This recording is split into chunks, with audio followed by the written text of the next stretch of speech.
அனைவருக்கும் வணக்கம். Welcome to Dharma academy. இந்த வீடியோவில் நம்ம பார்க்க போகிறது ஔவை தமிழ் சீரீஸில் 10ஆம் வகுப்புலேருந்து இயல் 8 பார்க்க போகிறோம். இயல் 8ல் மொத்தமாக 5 லெசன் கொடுத்துருக்காங்க. சங்க இலக்கியத்தில் அறம், ஞானம், காலக்கணிதம், ராமானுசர், பாவகை அழகிடுதல் அப்படிங்கிற 5 லெசன் இருக்குது. இந்த 5 லெசனுக்கு உண்டான புக் பேக்கும் சேர்த்து பார்க்க போகிறோம். ஓகேவா? மொத்தமாக 70 வினாக்கள் பார்க்க போகிறோம். வீடியோவை ஸ்கிப் பண்ணாமல் ஃபுல்லாக பாருங்கள். வீடியோ பிடிச்சிருந்துச்சு அப்படின்னா மறக்காமல் ஒரு லைக் பண்ணிடுங்க. இதுவரை நம்ம சேனலை நீங்கள் சப்ஸ்கிரைப் பண்ணாமல் இருந்தால் மறக்காமல் சப்ஸ்கிரைபும் பண்ணிடுங்க. ஓகேவா? இதுக்கு முன்னாடி நம்ம அப்லோட் பண்ண இயல்களை இன்னும் நீங்கள் பார்க்கலன்னா டிஸ்கிரிப்ஷனில் அதற்குண்டான பிளேலிஸ்ட்டோட லிங்க் நான் கொடுத்துருக்கேன். தேவைப்படுறவங்க அதை கிளிக் பண்ணி பார்த்துக்கோங்க. வாங்க இன்றைக்கி வீடியோக்குள்ளே போகலாம். ஃபஸ்ட்டு லெசன் பாருங்கள், சங்க இலக்கியத்தில் அறம் அப்படிங்கிற பாடம். ஓகேவா?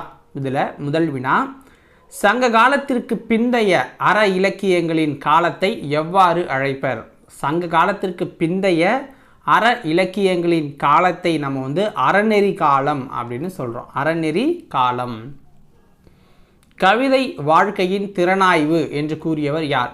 கவிதை வாழ்க்கையின் திறனாய்வு என்று கூறியவர் யாருன்னா அர்னால்டு அப்படிங்கிறவர் தான் சொல்லியிருக்காரு. ஆர்னால்டு அப்படிங்கிறவர் சொல்லியிருக்காரு. கீழ்கண்ட கூற்றுகளில் எது சரியானது?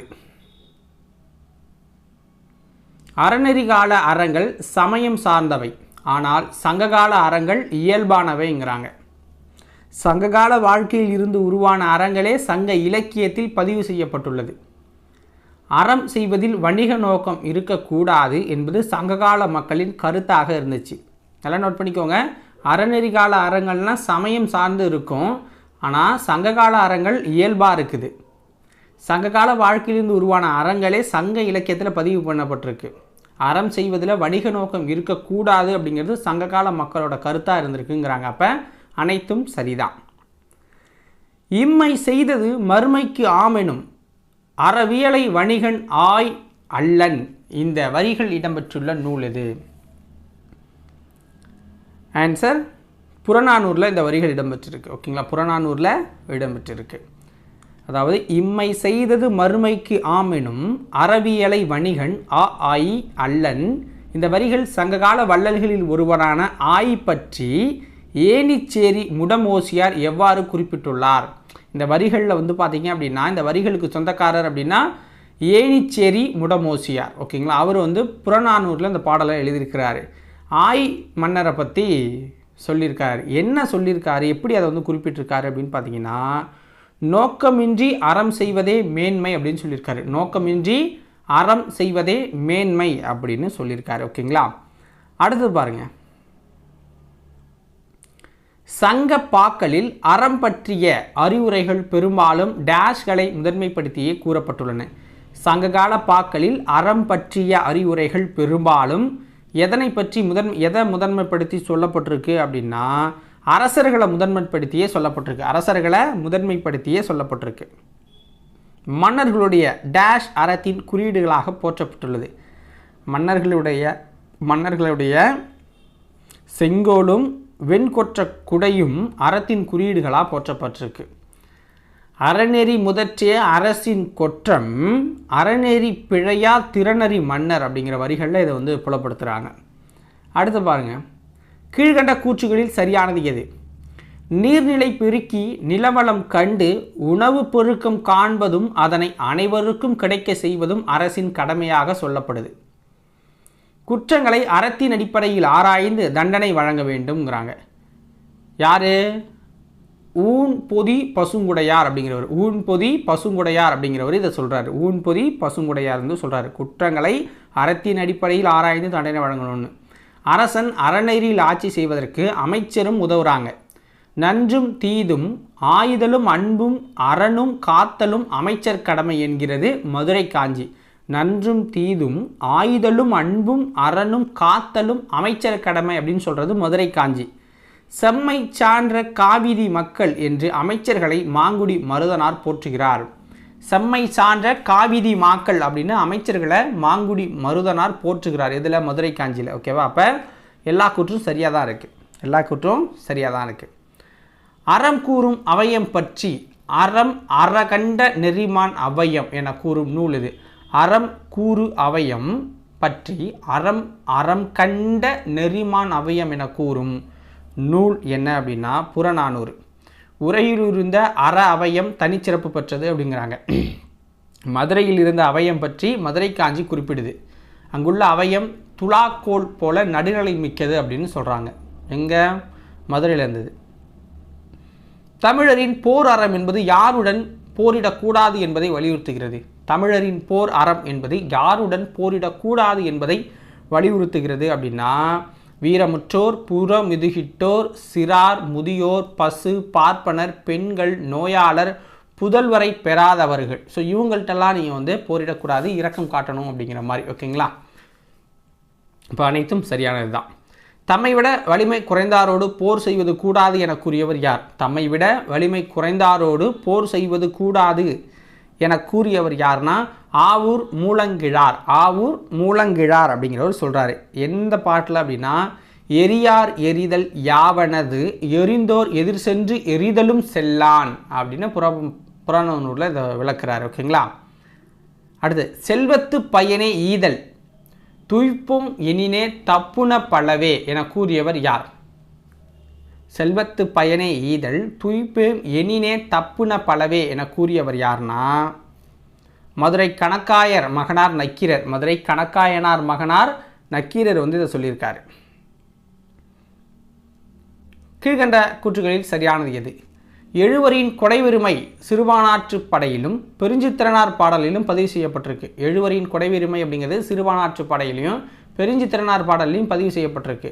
ஆற்றுப்படை இலக்கியங்கள் கொடை இலக்கியங்களாகவே இருக்குது. ஆற்றுப்படை இலக்கியங்கள்லாம் கொடை இலக்கியமாகவே இருக்குது. 10 சேர அரசர்களின் கொடைப்பதிவாகவே உள்ளது. 10 நூல் சேர அரசர்களோட கொடைப்பதிவு மட்டும் அதிகமாக சொல்லுது. அப்போ எல்லா கூற்றும் சரிதான். வழங்குவதற்கு பொருள் உள்ளதா என்று கூட பார்க்காமல் கொடுக்கும் பிடவூர் கிழான் மகன் பெருஞ்சாத்தனை பாராட்டுபவர் யார்? பிடவூர் கிழான் மகன் பெருஞ்சாத்தானை பாராட்டுபவர் யார் அப்படின்னு கேட்குறாங்க. ஆன்சர் என்ன? நக்கீரர். மதுரை கணக்காயனார் மகனார் நக்கீரர் சொல்கிறார். ஓகேங்களா? பிடவூர் கிழான். அடுத்தது வள்ளலின் பொருள் இரவலின் பொருள். வள்ளலின் பொருள் இரவலனின் பொருள் வள்ளலின் வறுமை இரவலனின் வறுமை என்று குறிப்பிடுபவர் யார்? பெரும்பதுமனார். பெரும்பதுமனார் தான் இந்த கூற்றை சொல்கிறாரு. உலகமே வறுமை உற்றாலும் கொடுப்பவன் அதிகன் என கூறியவர் யார்? உலகமே வறுமை உற்றாலும் கொடுப்பவன் அதிகன் என கூறியவர் யார்? ஔவையார். உலகமே வறுமை உற்றாலும் கொடுப்பவன் யார்னா அதியன் அப்படின்னு சொல்லுங்கள். ஓகேங்களா? இரவலர் வராவிட்டாலும் அவர்களை தேடி வரவழைத்தல் ஆடு கோட்பாட்டு சேரலாதாலின் இயல்பு என கூறியவர் யார்? இரவலர் யாரும் வரல அப்படின்னாலும் அவர்களை தேடி வரவழைத்தல் ஆடு கோட்பாட்டு சேரலாதனின் இயல்பு அப்படின்னு சொன்னவர் யார்னா நச்சொவையார் அப்படிங்கிறது. ஓகேங்களா? நச்சோலையார் அப்படின்னு சொல்லுவாங்க. பேகன் மறுமை நோக்கி கொடுக்காதவன் என கூறியவர் யார்? பேகன் மறுமை நோக்கி கொடுக்காதவன் என கூறியவர் யார்னா பரணர் தான் இந்த கூற்றை சொல்லியிருக்காரு. தன்னை நாடி வந்த பரிசிலன் பொருள் வராமல் திரும்புவது தன் நாட்டை இழந்த துன்பத்தை விட பெருந்துன்பம் என குமணன் வருந்தியதாக கூறுபவர் யார்? தன்னை நாடி வந்த பரிசீலன் பொருள் வராமல் திரும்புவது தன் நாட்டை இழந்த துன்பத்தை விட பெருந்துன்பம் என குமணன் வருந்தியதாக கூறுபவர் யார் அப்படின்னா பெருந்தலை சாத்தனார். எல்லாவற்றையும் கொடுப்பவன் என்று மலையமான் திருமுடிக்காரி என பாராட்டுபவர் யார்? எல்லாவற்றையும் கொடுப்பவன் என்று மலையமான் திருமுடிக்காரி என பாராட்டுபவர் யார்னா கபிலர் பாராட்டுறாரு. எல்லாத்தையும் கொடுத்துருவான் அவன்னு. கீழ்கண்ட கூற்றுகளில் சரியானது எது? ஈயாமை இழிவு இறப்போருக்கு ஈயாது வாழ்தலை விட உயிரை விட்டு விடுதல் மேலானது என்றெல்லாம் கலித்தொகையில் கூறப்பட்டுள்ளது. அதாவது ஈயாமை இழிவு, அதாவது கொடுக்காதது இழிவு, தானம் செய்யாது, இறப்போருக்கு ஈயாதது வாழ்வதலை விட உயிரை விட்டு விடுதல் மேலானது என்றெல்லாம் கலித்தொகையில் சொல்லியிருக்காங்க. தான் பெற்றதை பிறருக்கு வழங்கும் பெருஞ்சித்திரனாரின் பேருள்ளம் புறநானூற்றில் புலப்படுத்தப்பட்டிருக்கு. தான் வெற்றதை பிறருக்கு வழங்கும் பெருஞ்சித்திரனாரின் பேருள்ளம் புறநானூற்றில் வழங்கப்பட்டிருக்கு. உதவி செய்தலை ஈழத்து பூதன் தேவனார் உதவியாண்மை என்னும் குறிப்பிட்டுள்ளார். உதவி செய்தலை ஈழத்து பூதன் தேவனார் உதவியாண்மை என்று குறிப்பிட்டிருக்கார் அவருடைய பாடலில். அப்போ அனைத்து கூற்றும் சரிதான். பிற நோயும் தம் நோய்போல் போற்றி அறனறிதல் சான்றவருக்கு எல்லாம் கடன். இது வந்து கலித்தொகையில் இருக்கிற பாட்டு, ஓகேங்களா? என்ற பாடலில் பிற துன்பத்தை தம் துன்பமாக கருதி உதவுதல் பற்றி கூறியவர் யார்? நல்லந்துவனார், ஓகேங்களா? கலித்தொகையில் அந்த பாடல் இருக்குது. பிற நோயும் தம் நோய் போல் போற்றி அறனறிதல் சான்றவருக்கு எல்லாம் கடன் அப்படிங்கிற வரி, ஓகேங்களா? உண்மையான செல்வம் என்பது பிற துன்பம் தீர்ப்பதுதான் என கூறியவர் யார்? உண்மையான செல்வம் என்பது பிற துன்பம் தீர்ப்பதுதான் என கூறியவர் யார்னா நல்வேட்டனார் அவர்கள். சான்றோர் செல்வம் என்பது சேர்ந்தோர் புன்கண் அஞ்சும் பண்பின் மென்கண் செல்வம் என்பதுவே என்ற வரிகள் இடம்பெற்றுள்ள நூல் இது. ஆன்சர் என்ன? நற்றினில் இந்த வரிகள் இருக்கு. உறவினர் கெட வாழ்பவனின் பொலிவு அழியும் என்று கூறுபவர் யார்? உறவினர் கெட வாழ்பவனின் பொலிவு அழியும் என்று கூறுபவர் யார்னா பெருங்கடுங்கோ அப்படிங்கிறவர் சொல்றாரு. பெருங்கடுங்கோ. கீழ்கண்ட கூற்றுகளில் எது சரியானது? செல்வம் என்பது சிந்தனையின் நிறைவு என்கிறது தமிழ் இலக்கியம். செல்வம் என்பது சிந்தனையின் நிறைவு அப்படின்னு தமிழ் இலக்கியம் சொல்லுது. நிறைவடைகிறவனே செல்வன் என்கிறது சீன நாட்டு தாவோவியம். நிறைவடைகிறவனே செல்வன் என்கிறது சீன தாவோவியம். வாய்மை பேசும் நாவே உண்மையான நா என்ற கருத்தை பொய்யா சென்னா பொய்ப்படுப்பரியா வயங்கு சென்னா என்று இலக்கியங்கள் கூறுது அப்படிங்கிறாங்க. அப்போ அனைத்து கூற்றும் இந்த இடத்துல சரி. கீழ்கண்ட கூற்றுகளை பாருங்கள். நாக்கு ஒரு அதிசய திறவுகோல் அப்படின்னு சொல்கிறாங்க. இன்பத்தின் கதவை திறப்புவதும் அதுதான், துன்பத்தின் கதையை திறப்புவதும் அதுதான். மெய் பேசும் நா மனிதனை உயர்த்துது, பொய் பேசும் நா மனிதனை தாழ்த்துதுங்கிறாங்க. பிழையார் நன்மொழி என்று வாய்மையினை நற்றினை குறிப்பிடுது. பிழையார் நன்மொழி என்று வாய்மையை நற்றினை வந்து சொல்லுது. இதற்கு மாறா பொய் மொழிக்கு கொடுஞ்சொல் என்று பொய்யை குறிப்பிடுது. பொய்மொழி கொடுஞ்சொல் என்று பொய்யை குறிப்பிடுது. நிலம் புடம்பெயர்ந்தாலும் பொய் சொல்லக்கூடாது அப்படின்னு சொல்லியிருக்காங்க. தாம் சிந்திக்காமல் பிறர் சொல்ல அறியும் அறம் 3ஆம் தரமானது, சிந்திந்து அறிந்து கொள்ளும் அறம் 2ஆம் தரமானது, இயல்பாக அறியும் அறம் 1 தரமானதுங்கிறாங்க. சங்க இலக்கியங்கள் காட்டும் அறங்கள்லாம் 1 தரமான அறங்கள் அப்படின்னு சொல்கிறாங்க. அப்போ அனைத்து கூற்றும் இந்த இடத்துல சரியானது. அனைத்து கூற்றும் சரியானது. கிபி டேஷ் நூற்றாண்டின் தொடக்கத்தில் காஞ்சி மாநகரத்து சிற்றரசர் ஒருவர் போதித்தருமர் என்னும் சமய பெயர் பூண்டு சீனாவுக்கு சென்றார். பௌத்த சமய தத்துவத்தின் ஒரு பிரிவை போதித்தார். அதிலிருந்து உருவானதே ஜென் தத்துவம் அப்படிங்கிறாங்க. எந்த நூற்றாண்டு போனார் அப்படின்னு பார்த்தீங்கன்னா, அவர் போனது 6ஆம் நூற்றாண்டு. அது பின்னர் ஜப்பான் முதலியான நாடுகளுக்கு பரவி செழித்து விளங்கியது. போதித்தருமருக்கு சீனர்கள் கோயில் கட்டி இன்றளவும் வணங்கிட்டு வராங்க, ஓகேங்களா? ஸோ 7ஆம் அறிவு வரலன்னா இதை பற்றிலாம் நமக்கு தெரிஞ்சே இருக்காது. கீழ்கண்ட கூற்றுகளில் சரியானது எது? தமிழர் பொருளீற்றி அறம் செய்து இன்புற்றனர், இல்வாழ்க்கை அறவாழ்க்கையை மேற்கொண்டனர். உலகே பரிசாக கிடைத்தாலும் பழிதரும் செயல்களை செய்ய மறுக்கிறாங்க. சங்க காலத்தில் அறத்தை மனித உணர்வின் மையமாக கொண்டிருந்தாங்க. சமய கலப்பில்லாத மானிட அறம் இயல்பாக நிலவிய காலம் சங்க காலம் அப்படின்னு சொல்லலான்னு சொல்கிறாங்க. அப்போ அனைத்தும் சரிதான் அந்த இடத்துல, ஓகேவா? அடுத்தது 2வது லெசன் வந்து பார்க்க போகிறோம். 2வது லெசன் பார்க்க போகிறோம். ஸோ இந்த செய்யுள் நமக்கு தேவையில்லை, ஓகேங்களா? ஸோ ஞானம் அப்படிங்கிற 2வது செய்யுள் வந்து பார்க்க போகிறோம். தி.சோ. வேணுகோபாலன் எழுதினது. தி.சோ. வேணுகோபாலன் அவர்கள் எழுதினது இது. ஸோ இந்த செய்யுள் பார்த்தீங்க அப்படின்னா நமக்கு தேவையில்லாத ஒரு செய்யுள் தான். அதனால் நான் இதை வந்து நான் படிக்க போகிறதில்ல, டேரெக்டாக கொஷின்ஸ்குள்ளே போயிடலாம். தி.சோ. வேணுகோபாலன் பிறந்த ஊர் எது? தி.சோ. வேணுகோபாலன் பிறந்த ஊர் அப்படின்னா உங்களுக்கு திருவையாறில் பிறந்திருக்காரு. ஸோ மேலே வந்து கொடுத்துருக்க கவிதை வந்து வீடியோவை திருப்பி அகைன் பாருங்கள். அந்த கவிதை தி.சோ. வேணுகோபாலனின் கோடை வயல் என்னும் தொகுப்பில் இடம்பெற்றிருக்கு. கோடை வயல் என்னும் தொகுப்பில் இடம்பெற்றிருக்கு. மணிப்பால் பொறியியல் கல்லூரியில் எந்திரவியல் பேராசிரியராக பணியாற்றியிருக்கிறார். மணிப்பால் பொறியியல் கல்லூரியில் எந்திரவியல் பேராசிரியராக பணியாற்றியிருக்காரு. எழுத்து கால புது கவிஞர்களில் ஒருவர் இவர். எழுத்துக்கால புது கவிஞர்களில் ஒருவர் இவர். இவரின் மற்றொரு கவிதை தொகுப்பு அப்படின்னா மீட்சி விண்ணப்பம் அப்படிங்கலாம். இவருடைய மற்றொரு கவிதை தொகுப்பு மீட்சி விண்ணப்பம் அப்படிங்கிறாங்க. அப்போ அனைத்தும் சரிதான். அடுத்தது 3வது லெசன் கால கணிதம். கண்ணதாசன் எழுதின கால கவிதம். கண்ணதாசனுடைய கவிதை இதே. கால கணிதம் அப்படிங்கிறது கண்ணதாசன் இயற்றினது. இதுவும் நமக்கு தேவையில்லாதது. ஸோ அதனால் இந்த செய்யுளியும் வந்து நான் படிக்க போகிறதில்ல. ஸோ தேவைன்னா வீடியோ பாஸ் பண்ணிவிட்டு ஒரு முறை பார்த்துக்கோங்க. ஓகேங்களா? ஸோ அடுத்து பார்த்திங்க அப்படின்னா கீழே ஒரு 2 லைன் மட்டும் முக்கியமானது. ஓகேங்களா? அது வந்து இம்பார்ட்டன்ட் கொடுத்துருக்காங்க மெமரின்னு. மாற்றம் என்பது மானிட தத்துவம், மாறும் உலகின் மகத்துவம் அறிவேன் அப்படின்னு சொன்னவர் யாருன்னா கண்ணதாசன். நானே தொடக்கம் நானே முடிவு நானுரை வதுதான் நாட்டின் சட்டம் அப்படின்னு சொன்னதும் கண்ணதாசன் வச்சுக்கோங்க. அவருடைய பாட்டில் சொல்லியிருக்காரு. தலைவர் மாறுவர் தர்பார் மாறும் தத்துவம் மட்டுமே அட்சய பாத்திரம் அப்படின்னு சொன்னதும் கண்ணதாசன். இதெல்லாம் சும்மா எக்ஸாமில் கேட்கலாம்.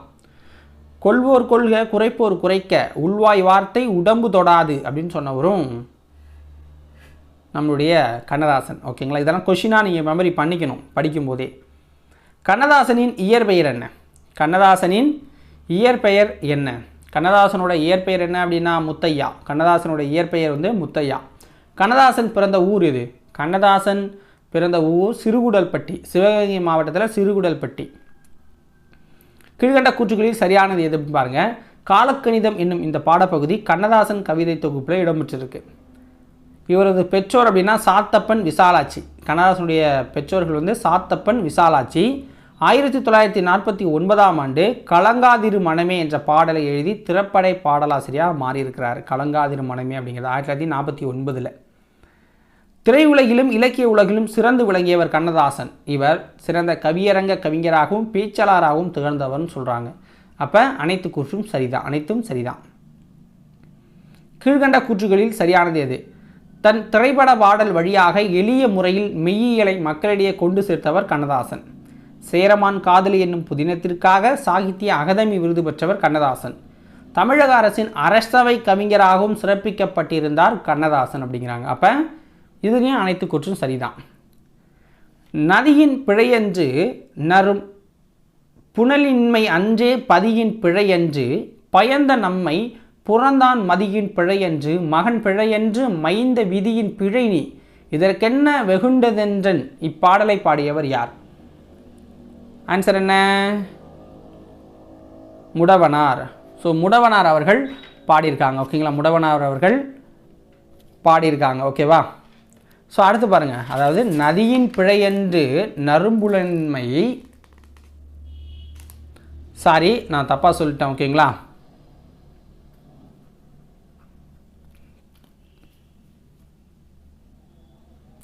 ஸோ இதில் பார்த்தீங்க அப்படின்னா முடவனார் அவர்கள் பாடியிருக்காங்க. ஓகேங்களா? முடவனார் அவர்கள் பாடியிருக்காங்க. நதி வெள்ளம், சாரி முடவனார் கிடையாது, கம்பன் அவர்கள் பாடியிருக்காங்க. கம்பன் அவர்கள் இந்த பாடலை பாடியிருக்காரு. ஓகேங்களா?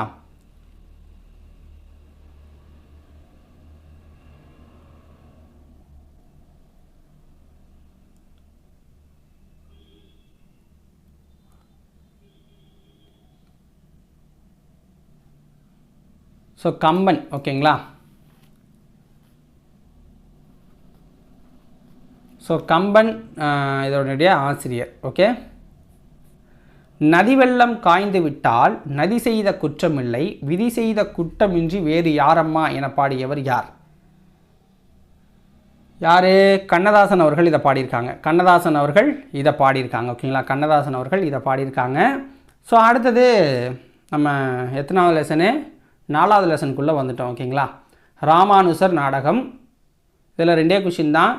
கூர்வேல் குவையிய மொய்ப்பின் தேர்வன் பரிதான் பரம்பு நாடே என்ற வரிகள் இடம்பெற்றுள்ள நூல் எது அப்படின்னா புறநானூரில் இந்த வரிகள் இடம்பெற்றிருக்கு. கூர்வேல் குவையிய மொய்ம்பின் தேர்வன் பரிதான் பரம்பு நாடே என்ற வரிகள் இடம்பெற்றுள்ள நூல் புறநானூறு.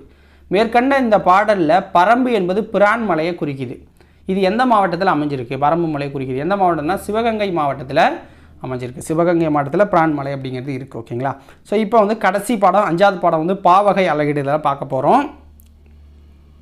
ஸோ அது பார்த்துடலாம். பாவகை அலகிடுதல். ஓகேங்களா? கீழ்கண்ட கூற்றுகளில் சரியானது எது அப்படிங்கிறத பாருங்கள். எழுத்து, அசை, சீர், தலை, அடி, தொடை என்று 6 உறுப்புகளை கொண்டது யாப்பு. ஓகேங்களா? வெண்பா, ஆசிரியப்பா, களிப்பா, வஞ்சிப்பா என 4 வகை பாக்கள் இருக்குது. பாக்களை ஓசைகளை கொண்டே அறியலாம். பாவும் ஓசையால் வேறுபட்டதுங்கிறாங்க. செப்பல், அகவல், துள்ளல், தூங்கல் என்று 4 வகைப்படும் ஓசையானது. ஓகேங்களா? அப்போ அனைத்து கூற்றுகளும் இதில் சரியாக தான் இருக்குது. அனைத்து கூற்றுகளும் இதில் சரியாக தான் இருக்குது. செப்பலோசை டேஷுக்குரியதுங்கிறாங்க. செப்பலோசை டேஷுக்குரியது. ஆன்சர் என்ன? வெண்பாவிற்கு உரியது. வெண்பா வந்து செப்பலோசையில் வரும். ஓகேங்களா?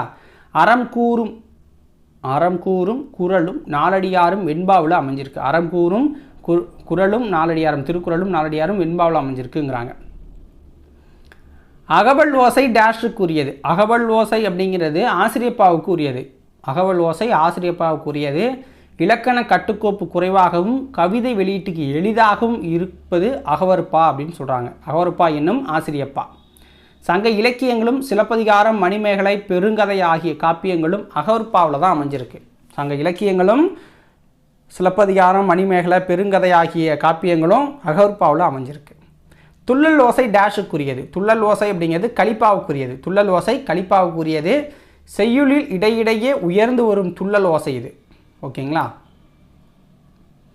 தூங்கல் ஓசை டேஷுக்குரியது. தூங்கல் ஓசை அப்படிங்கிறது உங்களுக்கு வந்து பார்த்தீங்க அப்படின்னா வஞ்சிப்பாவுக்கு உரியது. தூங்கல் ஓசை வஞ்சிப்பாவுக்குரியது. வெண்பா எத்தனை வகைப்படும்? வெண்பா அப்படிங்கிறது உங்களுக்கு 5 வகைப்படும். குறள் வெண்பா, சிந்தியல் வெண்பா, நேரிசை வெண்பா, இன்னிசை வெண்பா, ஃபற்றொடை வெண்பா அப்படின்னு. ஆசிரியப்பா எத்தனை வகைப்படும்? ஆசிரியப்பா அப்படிங்கிறது உங்களுக்கு 4 வகைப்படும். நேரிசை ஆசிரியப்பா, இணைக்குறள் ஆசிரியப்பா, நிலை மண்டில ஆசிரியப்பா, அடிமறி மண்டில ஆசிரியப்பா அப்படின்னு 4 வகைப்படுது. அந்த 4ஐயும் கீழே பார்த்துடலாம். ஓகேங்களா? கொஷினாக இல்லை, டேபிளாக பார்த்துடலாம்.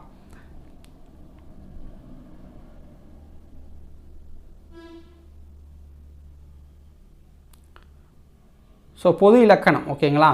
வெண்பாவுக்கும் ஆசிரியப்பாவுக்கும் பார்க்க போகிறோம். ஓசை அப்படின்னு பார்த்தீங்கன்னா செப்பல் ஓசை பெற்று வரும் வெண்பா. அகவல் ஓசை பெற்று வருவது ஆசிரியப்பா. சீர் அப்படின்னா ஈற்றடி முச்சீராகவும் ஏனைய அடிகள் நாற்சீராகவும் வரும். இயற்சீர் வெண்சீர் மட்டுமே பயின்று வரும் அப்படிங்கிறாங்க வெண்பாவில். அதே ஈரசை சீர் மிகுதியாகவும் காய்சீர் குறைவாகவும் பயின்று வரும் ஆசிரியப்பாவில். தலை அப்படின்னு வச்சுக்கிட்டா இயற்சீர் வெண்டலை வெண்சீர் வெண்டலை மட்டுமே பயின்று வரும் தலையில் வெண்பாவில்.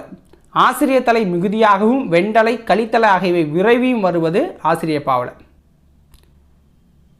2 அடி முதல் 12 அடி வரை அமையும் வெண்பாவில் அடிகள். கலிவெண்பா 13 அடிக்கு மேற்பட்டு வரும் அப்படிங்கிறாங்க. 3 அடி முதல் 70 எழுதுபவர் மனநிலைக்கு ஏற்ப அமைவது தான் ஆசிரியப்பா. முடிப்பு அப்படிங்கிறது பார்த்தீங்கன்னா ஈற்றுச்சீர், நாள், மலர், காசு, பிறப்பு என்னும் வாய்ப்பாட்டில் முடிஞ்சு போகும். ஆனால் ஆசிரியப்பாவில் ஏகாரத்தில் முடித்தல் சிறப்பு அப்படின்னு சொல்கிறாங்க. அடுத்து இப்போ 8வது கொஸ்டினுக்குள்ளே போயிடலாம். கீழ்கண்ட கூற்றுகளில் சரியானது எது? குறள் வெண்பா என்பது வெண்பாவின் பொது இலக்கணம் அமைய பெற்று 2 அடிகளாய் வருவது. முதலடி 4 சீராகவும் 2ஆம் அடி 3 சீராகவும் வரும். இதில் 4 சீர்னா அளவடி, 3 சீருனா சிந்தடி. ஓகேங்களா? அலகிடுதல் என்பது சீரை பிரித்து அசை பார்த்து அசைக்கேற்ற வாய்ப்பாடு காணுதல் தான் அலகிடுதல் அப்படின்னு சொல்கிறாங்க. அப்போ அனைத்து கூற்று சரிதான். இதில் சின்னதாக ஒரு டேபிள் வந்து கொடுத்துருக்கோம். ஸோ இதை வந்து வாய்ப்பாடோடு கொடுக்கறதுக்கு. ஓகேங்களா? உலகத்தோ ரொட்ட ஒழுகல் பலகற்றும் கல்லார் அறிவிலாதார் அப்படிங்கிறத நம்ம வாய்ப்பாடோடு கொடுத்துருக்கோம். தேவைப்படுறவங்க இதை அப்படியே வீடியோவை பாஸ் பண்ணிவிட்டு ஒன்ஸ் பார்த்துக்கோங்க. ஓகேங்களா? அடுத்தது இப்போ அனைத்தும் சரின்னு முடிஞ்சிச்சு. பொறுத்துக. யாப்பதிகாரம் புலவர் குழந்தை அவருடைய இதுலேருந்து யாப்பதிகாரம் புலவர் குழந்தை ஏற்றின யாப்பதிகாரத்துலேருந்து நம்ம இந்த பொறுத்துகை வந்து பொருத்த போகிறோம். ஸோ ஃபஸ்ட்டு பாருங்கள், செப்பலோசை அப்படிங்கிறது என்ன? இருவர் உரையாடுவது போன்ற ஓசை தான் செப்பலோசை. அகவல் ஓசை அப்படின்னா ஒருவர் பேசுதல் போன்ற சொற்பொழிவாற்றுவது போன்ற ஓசை தான் அகவல் ஓசை. துள்ளல் ஓசை அப்படின்னா கன்று துள்ளினார் போல சீர்தோறும் துள்ளி வரும் ஓசை, அதாவது தாழ்ந்து உயர்ந்து வருவது தான் துள்ளல் ஓசை. தூங்கல் ஓசை அப்படின்னா சீர்தோறும் துள்ளாது தூங்கி வரும் ஓசை, தாழ்ந்தே வரும் ஓசை தான் தூங்கல் ஓசை அப்படிங்கிறாங்க. ஆப்ஷன் ஏ சரியானது. அடுத்ததும் ஒரு பொறுத்துக தான். பாருங்கள், பொறுத்துக. நேர் அப்படின்னா என்ன? நேர் அதோடைய வாய்ப்பாடு ஓரசை சீரில் அதோடைய வாய்ப்பாடு என்ன அப்படின்னு பார்த்தீங்கன்னா நாள் அப்படின்னு வரும். நிறைக்கு வாய்ப்பாடு என்ன அப்படின்னா மலர். நேர்வுக்கு வாய்ப்பாடு என்ன அப்படின்னு பார்த்தீங்கன்னா காசு. நிறைவுக்கு பிறப்பு அப்படிங்கிற வாய்ப்பாடு வரும். நிறைவுக்கு பிறப்பு அப்படிங்கிற வாய்ப்பாடு வரும். ஈரசை சீரில் பாருங்கள், அதே பொறுத்துக. ஈரசை சீர் இந்த முறை நேர் நேர் அப்படின்னா தேமா, நிறை நேர்னா புளிமா, நிறை நிறைனா கருவிலம், நேர் நிறைனா கூவிலம். ஓகேங்களா, நேர் நிறைனா கூவிலம். மூவசைச்சீர் இப்போ வந்து பார்க்க போகிறோம். அடுத்த பொறுத்துக்க மூவசைச்சீர். ஸோ மூவசைச்சீரை பாருங்கள். நேர் நேர் நேர்னா தேமாங்காய், நிறை நேர் நேர்னா புளிமாங்காய், நிறை நிறை நேர்னா கருவிலங்காய், நேர் நிறை நேர் அப்படின்னா கூவிலங்காய். ஓகேங்களா, அடுத்ததும் பொறுத்துக்க. நேர் நேர் நிறை அப்படின்னா உங்களுக்கு என்ன வரும் அப்படின்னு கேட்குறாங்க. தேமாங்கனி வரும் மூவசைச்சீரில். அது வந்து காய் வகை, இது கனி வகை. நிறை நேர் நிறை அப்படின்னா புளிமாங்கனி, நிறை நிறை நிறை அப்படின்னா கருவிலங்கனி, நேர் நிறை நிறைனா கூவிலங்கனியாக வரும். ஓகேங்களா, ஸோ ஆப்ஷன் ஏ சரியானது. ஸோ அடுத்தது புக் பேக் கொஷின்ஸ் வந்து பார்க்க போகிறோம். ஸோ புக் பேக் கொஷின்ஸ் பார்த்தீங்க அப்படின்னா ஒரு 13 இருக்குது. ஓகேவா, மேன்மை தரும் அறம் என்பது என்ன? மேன்மை தரும் அறம் அப்படின்னா கைமாறு கருதாமல் அறம் செய்வது தான் மேன்மை தரும் அறம். வீட்டை துடைத்து சாயம் அடித்தல் எவ்வடி குறிப்பிடுவது அப்படின்னா இடையறாது அறப்பணி செய்தலை குறிக்குது. இடையறாத அறப்பணி செய்தலை வீட்டை துடைத்து சாயம் அடித்தல் அப்படிங்கிறத குறிப்பிடுது. உலகமே வறுமை உற்றாலும் கொடுப்போம் என்றும் பொருள்களின் இருப்பை கூட அறியாமல் கொடுப்போம் என்று பாராட்டப்படுவோர் யார்? அதியனும் பெருஞ்சாத்தனும். அதியனும் பெருசாத்தனும். காலக்கணிதம் கவிதையில் இடம்பெற்ற தொடர் என்ன? காலக்கணிதம் கவிதையில் இடம்பெற்ற தொடர் இகழ்ந்தால் என் மனம் இறந்து விடாதா. இகழ்ந்தால் என் மனம் இறந்து விடாதா அப்படிங்கிறது தான். சிலப்பதிகாரத்திலும் மணிமேகலையும் அமைந்த பாவினம் என்ன? சிலப்பதிகாரத்திலும் மணிமேகலையிலும் அமைந்த பாவினம் அகவற்பா என்கிற ஆசிரியப்பா. மரம் தேடிய கலைப்பு மின்கபில் இளைப்பாறும் குருவி அப்படிங்கிறத நாணர்காடன் அப்படிங்கிறவர் எழுதியிருக்கிறார். நாணர்காடன் அப்படிங்கிறவர் எழுதியிருக்கார் இந்த வரிகளை. விற்பனையில் காற்று பொட்டலம் சிக்கனமாய் மூச்சு விடவும் அப்படிங்கிறத புதுவை தமிழ் நெஞ்சன் அவர்கள் எழுதியிருக்கிறாங்க. புதுவை தமிழ் நெஞ்சன் அவர்கள் இந்த வரியை எழுதியிருக்காங்க. மரபு தொடர்கான பொருளறிந்து தொடரில் அமைத்து எழுதுங்கிறாங்க. கண்ணும் கருத்தும், மணக்கோட்டை, அள்ளி இறைத்தல், ஆறப்படுதல்ங்கிற வார்த்தைகளை நம்ம தொடரில் அமைச்சு எழுதுகிறோம். கண்ணும் கருத்தாய் கவனமுடன் படிக்க வேண்டும். முயற்சி இல்லாமல் முன்னேறலாம் என சில மனக்கோட்டை கட்டுக்கிறாங்க. பணத்தை கணக்கு பார்க்காமல் அள்ளி இறைத்தால் நம்மை வறுமை நிலைக்கு தள்ளிவிடும். பிரச்சனைகளை பெரிதாக்காமல் ஆறப்போடுதல் நல்லது அப்படிங்கிறாங்க. ஓகேங்களா, கோடையிலே இலப்பாற்றி கொள்ளும் வகை கிடைத்த குளிர்தருவே தருநிழலே நிழல் கனிந்த கனியே ஓடையிலே ஊறுகின்ற தீஞ்சுவை தண்ணீரே உகந்த தண்ணீர் இடைமலர்ந்த சுகந்த மணமலரே மேடையிலே வீசுகின்ற மெல்லிய பூங்காற்றே மென்காற்றி விலை சுகமே சுகத்தில் ஊறும் பயனே ஆடையிலே எனை மணந்த மணவாள அப்பொதிவில் ஆடுகின்ற அரசே என் அலங்கள் அணிந்தருளே அப்படின்னு பாடினவர் வள்ளலார். அப்படின்னு பாடினவர் யார்? வள்ளலார் பாடியிருக்காரு. சொற்களை பிரித்து பார்த்து பொருள் தருகங்கிறாங்க. கானடை, வருந்தாமரை, பின்னாக்கு, பலகை ஒளி அப்படின்னு கொடுத்துருக்காங்க. இதில் கானடையை பிரித்து பார்த்து பொருள் தரோமா? கான் அடை அப்படின்னா காட்டை சேர் அப்படின்னு பொறுத்து. கான் நடைனா காட்டுக்கு நடத்தல் அப்படின்னு பொருள். கால்நடைனா காலால் நடத்தல் அப்படிங்கிற பொருளை தரும். வருந்தாமரை அப்படிங்கிறது பார்த்தீங்க அப்படின்னா வரும் கூட்டல் தாமரையை தாமரை மலரும்பாங்க. வரும் கூட்டல் தா கூட்டல் மறைய தாவும் மான் வருகிறதும்பாங்க. வருந்தா கூட்டல் மறைய துன்புறாத மான் அப்படின்னு குறிப்பிடுறாங்க. ஓகேங்களா, அடுத்தது பின்னாக்கு அப்படின்னா பின்னாக்கு அப்படின்னா எள்ளு கடலை ஆட்டும்போது கிடைக்கிறது பின்னாக்கு. பில் ப்ளஸ் நாக்கு பிளவுபட்ட நாக்கு அப்படி சொல்லுவாங்க. பலகை ஒளி, பலகை கூட்டல் ஒளி, பலகையால் ஏற்படும் ஒளி. பல கை ஒளி அப்படின்னா பல கைகள் தட்டும் ஒளி அப்படிங்கிறத பிரித்து கொடுக்கலாம். ஓகேங்களா, அடுத்தது அகராதியியல் காண்க. ஆசுகவி அப்படின்னா கொடுத்த பொருளை உடனே பாடும் பாட்டு, அப்பாடலை பாடும் புலவனை ஆசுகவி அப்படின்னு சொல்லுவாங்க. மதுரகவினா இனிமை பெருக பாடும் கவி, சொற்சுவை பொருட்சுவை நிரம்பிய பாட்டு அப்படின்னு அர்த்தம். சித்திரக்கவி அப்படின்னா சித்திரத்தில் அமைந்ததற்கு ஏற்படும் இறைகவி, 21 நயங்களில் கவிதை ஏற்றுபவரை சித்திரக்கவியும்பாங்க. வித்தார கவி அப்படின்னா விரித்து பாட பெறும் பாட்டு, விரிவாக பாடும் நூலை வித்தார கவி அப்படிம்பாங்க. அடுத்தது பொறுத்துக மக்களே. பிலீஃப் அப்படின்னா என்ன? பிலீஃப் அப்படின்னா நம்பிக்கை. ரெனாசிசன் அப்படின்னா மறுமலர்ச்சி. ரெனாசன்ஸ் அப்படின்னா மறுமலர்ச்சி. ஃபிலாசபர் அப்படின்னா மெய்யியலாளர். ரிவல்யூஷன் அப்படின்னா மீட்டுருவாக்கம். ரெவல்யூஷன் அப்படின்னா மீட்டுருவாக்கம் அப்படின்னு அர்த்தம். ஓகேங்களா, ஆப்ஷன் ஏ சரியானது. சரியான இணை எது அப்படின்னு பாருங்கள். அறமும் அரசியலும் அப்படிங்கிற நூலோட ஆசிரியர் யார் அப்படின்னு பார்த்தீங்கன்னா உங்களுக்கு வந்து மு வரதராசனார். அறமும் அரசியலும் என்ற ஆசிரியர் மு வரதராசனார். அபி கவிதைகளுடைய ஆசிரியர் அபி அவர்கள். எண்ணங்கள் என்ற நூலின் ஆசிரியர் எம்எஸ் உதயமூர்த்தி. எண்ணங்கள் என்ற நூலின் ஆசிரியர் எம்எஸ் உதயமூர்த்தி அவர்கள். ஓகேங்களா, அப்போ அனைத்து இணையும் சரியாக தான் இருக்குது. ஸோ இதோட 8வது இயலும் முடிஞ்சிருச்சு மக்களே. 9வது இயல் நாளைக்கு வந்து பார்க்கலாம். ஸோ வீடியோ பிடிச்சிருந்தால் மறக்காமல் ஒரு லைக்கும் சப்ஸ்கிரைபும் பண்ணி சப்போர்ட் பண்ணுங்கள். நன்றி, வணக்கம்.